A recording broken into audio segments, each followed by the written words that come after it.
فرحان ایک بہت امیر باپ کا بیٹا تھا۔ اس میں کچھ بری عادات پائی جاتی تھیں، جیسے چوری کرنا، دوسروں سے لڑائی جھگڑا کرنا۔ اس کا باپ اس کی بری عادتوں کی وجہ سے بہت پریشان تھا۔ ایک دن اس کے باپ نے ایک بوڑھے سمجھدار آدمی سے اپنے بیٹے کی بری عادتوں کا ذکر کیا۔ بوڑھے آدمی نے کہا، کل اپنے بیٹے کو میرے پاس لے آنا۔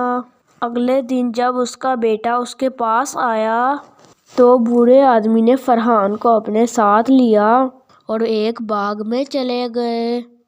بوڑھے آدمی نے کہا، وہ دیکھو چھوٹا سا پودا، اس کو توڑ کر میرے پاس لاؤ۔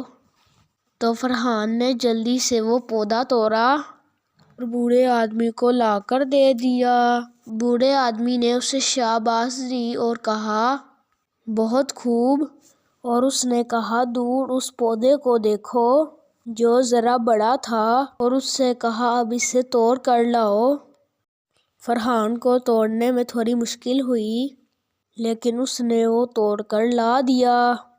بوڑھے آدمی نے اسے پھر شاباشی دی اور اس سے کہا، وہ بڑا درخت دیکھ رہے ہو، اس کو توڑ کر میرے پاس لاؤ۔ فرحان نے بہت زور لگایا لیکن اس سے وہ درخت نہ ٹوٹ سکا۔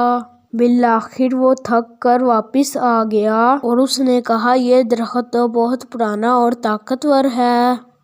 بوڑھے آدمی نے کہا، بری عادات بھی درخت اور پودے جیسی ہوتی ہیں، اگر ہم انہیں جلدی چھوڑ دیں تو یہ ختم ہو جاتی ہیں، اور اگر ہم انہیں زندگی کا مسلسل حصہ بنائے رکھیں تو یہ درخت کی طرح مضبوط ہو جاتی ہیں، جنہیں اکھاڑنا بہت مشکل ہوتا ہے۔ اس پیارے سے سبق کے ساتھ اللہ حافظ۔